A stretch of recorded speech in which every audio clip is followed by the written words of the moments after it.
സഭാപ്രസംഗകൻ 7-ാം അധ്യായം. വിവിധ ചിന്തകൾ. മേൽത്തരം പരിമള തൈലത്തേക്കാൾ സൽപ്പേരും ജന്മദിനത്തേക്കാൾ മരണദിനവും ഉത്തമമാണ്. സദ്യ നടക്കുന്ന വീട്ടിൽ പോകുന്നതിനേക്കാൾ നല്ലത് വിലാപം നടക്കുന്ന വീട്ടിൽ പോകുന്നതാണ്. സർവരുടെയും അന്ത്യം ഇതാണെന്ന് ജീവിച്ചിരിക്കുന്നവർ ഗ്രഹിച്ചുകൊള്ളും. ചിരിക്കുന്നതിനേക്കാൾ മേന്മ കരയുന്നതിനാണ്. അത് മുഖം മ്ലാനമാക്കുമെങ്കിലും ഹൃദയത്തിന് ആശ്വാസം നൽകും. ജ്ഞാനിയുടെ ഹൃദയം കണ്ണീരിൻ്റെ ഭവനത്തിലാണ്, മൂഢൻ്റെ ഹൃദയം ആഹ്ലാദത്തിൻ്റെ ഭവനത്തിലും. ഭോഷൻ്റെ ഗാനം കേൾക്കുന്നതിനേക്കാൾ ജ്ഞാനിയുടെ ശാസനകൾ കേൾക്കുന്നതാണ് നല്ലത്. കലത്തിനടിയിൽ ചുള്ളിവിറക് കിരുകിര കത്തുന്നത് പോലെയാണ് ഭോഷൻ്റെ ചിരി. ഇതും മിഥ്യ തന്നെ. മർദ്ദനം ജ്ഞാനിയെ ഭോഷനാക്കും, നിശ്ചയം. കൈക്കൂലി മനസ്സിനെ ദുഷിപ്പിക്കുന്നു. ഏതിൻ്റെയും അന്തമാണ് ആരംഭത്തേക്കാൾ മെച്ചം. അഹങ്കാരിയേക്കാൾ ക്ഷമാശീലൻ ഉത്തമനാണ്. ക്ഷിപ്രകോപമരുത്. കോപം ഭോഷൻ്റെ മടിയിൽ വിശ്രമിക്കുന്നു. കഴിഞ്ഞ കാലം ഇന്നത്തേക്കാൾ മെച്ചമായത് എങ്ങനെയെന്ന് ചോദിക്കരുത്. ജ്ഞാനത്തിൽ നിന്ന് വരുന്നതല്ല ഈ ചോദ്യം. ജ്ഞാനം പിതൃസ്വത്ത് പോലെ ശ്രേഷ്ഠമാണ്. ജീവിക്കുന്നവർക്ക് അതുപകരിക്കും. ധനം പരിരക്ഷ നൽകുന്നത് പോലെ ജ്ഞാനവും പരിരക്ഷ നൽകുന്നു. ജ്ഞാനിയുടെ ജീവൻ രക്ഷിക്കും എന്നതിലാണ് ജ്ഞാനത്തിൻ്റെ വൈശിഷ്ട്യം. ദൈവത്തിൻ്റെ പ്രവർത്തികളെക്കുറിച്ച് ചിന്തിക്കൂ.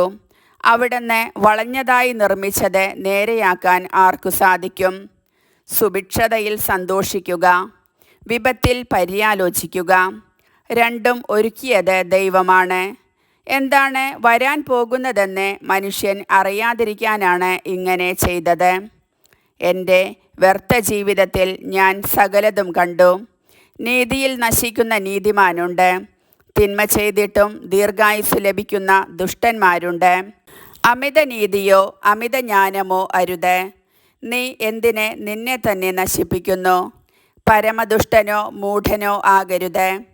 കാലമെത്താതെ നീ മരിക്കുന്നതെന്തിന്? ഒന്നിൽ പിടിമുറുക്കുമ്പോൾ മറ്റേതിൽ നിന്ന് പിടിവിടാതെ സൂക്ഷിക്കണം. ദൈവത്തെ ഭയപ്പെടുന്നവന് രണ്ടിലും വിജയം കിട്ടും. നഗരത്തിലെ 10 ഭരണാധിപന്മാരെക്കാൾ ശക്തി ജ്ഞാനം ജ്ഞാനിക്ക് പകർന്നു കൊടുക്കുന്നു. ഒരിക്കലും പാപം ചെയ്യാതെ നന്മ മാത്രം ചെയ്യുന്ന ഒരു നീതിമാനും ഭൂമുഖത്തില്ല. മനുഷ്യർ പറയുന്നതിനെല്ലാം ചെവി കൊടുക്കരുത്. ചെവി കൊടുത്താൽ നിന്റെ ദാസൻ നിന്നെ ശപിക്കുന്നത് കേട്ടെന്നു വരും. നീ തന്നെ പലപ്പോഴും അന്യരെ ശപിച്ചിട്ടുള്ളത് നിനക്ക് നന്നായി അറിയാം. ജ്ഞാനം കൊണ്ട് ഞാൻ ഇവയെല്ലാം പരിശോധിച്ചിരിക്കുന്നു. ഞാൻ പറഞ്ഞു, ഞാൻ ജ്ഞാനിയായിരിക്കും. എന്നാൽ അത് എത്ര വിദൂരമായ ലക്ഷ്യമായിരുന്നു. യാഥാർത്ഥ്യം എത്ര വിദൂരത്താണ്. ആഴത്തിൽ അളക്കാൻ കഴിയാത്ത ആഴത്തിൽ. ആർക്ക് അത് കണ്ടുപിടിക്കാൻ കഴിയും? ജ്ഞാനവും കാര്യങ്ങളുടെ പൊരുളും വിവേചന ബുദ്ധിയോടെ അന്വേഷിച്ചറിയാനും ഭോഷത്വത്തിൻ്റെ ദുഷ്ടതയും ഭ്രാന്താകുന്ന മൗഢ്യവും ഗ്രഹിക്കാനും ഞാൻ പരിശ്രമിച്ചു. മരണത്തേക്കാൾ കയ്പുള്ളവളാണ് നാരി എന്ന് ഞാൻ മനസ്സിലാക്കി. കാരണം അവളുടെ ഹൃദയം കെണിയും വലയുമാണ്, കൈകൾ ചങ്ങലയും. ദൈവപ്രസാദമുള്ളവർ അവളിൽ നിന്ന് രക്ഷ നേടും. എന്നാൽ പാപി അവളുടെ പിടിയിൽപ്പെടും. സഭാപ്രസംഗകൻ പറയുന്നു, എൻ്റെ മനസ്സ് തുടർച്ചയായി അന്വേഷിച്ചിട്ടും കണ്ടുപിടിക്കാൻ കഴിയാത്ത ഒന്ന് ഇതാ ഞാൻ കണ്ടിരിക്കുന്നു. അല്പാൽപമായി അറിഞ്ഞതിൻ്റെ ആകെ തുകയാണിത്.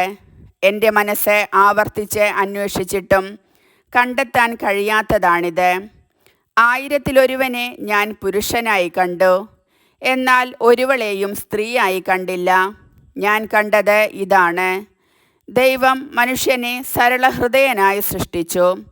എന്നാൽ അവൻ്റെ സങ്കീർണ പ്രശ്നങ്ങൾ അവൻ്റെ തന്നെ സൃഷ്ടിയാണ്. കർത്താവിൻ്റെ വചനം.